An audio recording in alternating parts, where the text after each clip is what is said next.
আমরা যে বলেছিলাম যে এসেছি শিমলিপালে, তা এখানটা শিমলিপালে আমরা এখন সেকেন্ড দিন। তা আমরা রয়েছি এখন সীতাকুণ্ড নেচার কটেজে। তা আমরা তো টেন্টে রয়েছি। এদিকে দেখো, এদিকটা হচ্ছে মাড হাউস, এদিকে দুটো মাড হাউস রয়েছে, আর এদিকটায় রয়েছে 6খানা ক্যাম্প। আমরা এই ক্যাম্পেই আছি। আর এদিকটা পুরো গার্ডেন, পুরো লাইটিং দিয়ে সাজানো গার্ডেন। এখানেই খাবারের জায়গা টাগা সব আছে ওদিকটা। আর আমরা এখন এখানটা বনফায়ারের আয়োজন করছি। এখানেই আমাদের এখন ইভিনিং স্ন্যাক্স, চিকেনের সব প্রিপারেশন হবে। এই যে চিৎকার করছে, আগুন নিয়ে যাবে সবাইকে আর ডাকছে। তা আমাদের এইভাবেই চলছে আজকে সন্ধ্যার পার্টিটা। দেখতেই পাচ্ছ চারিদিকে।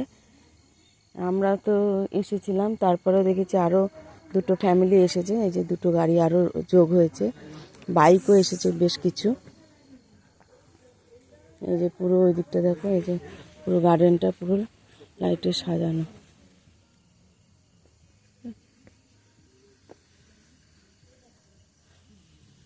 রাতের ভিউটাও খুব সুন্দর, খুব ভালো লাগছে। আসলে কালকে যখন এসেছিলাম তখন শরীর একদম ছেড়ে দিয়েছিল, তখন আর ভালো করে তোলার কোনো ইচ্ছাই লাগছিল না। তারপরে আর কি চিনি না, কোথায় যাব কোন জায়গায় কী আছে বুঝতে পারিনি। দিনের বেলা ভালো করে ঘুরে দেখে নিয়েছি। এদিকে দেখো সমস্ত জায়গায় খুব সুন্দর লাইট দিয়ে দিয়ে সাজানো। এই যে এই দিকটাও খুব সুন্দর সাজানো। এই যে উপরটাতেও বসার ব্যবস্থা রেখেছে, লাইট দিয়ে সাজিয়েছে ওই দিকটাও। ভালো, অল ওভার বেটার। আমার তো খুব ভালো লেগেছে। দেখো তোমাদের যতটা পেরেছি দেখালাম।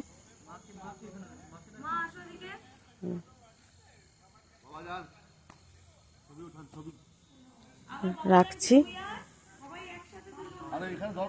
টাটা। ভালো লাগলে সাবস্ক্রাইব করো, লাইক কমেন্ট শেয়ার করো।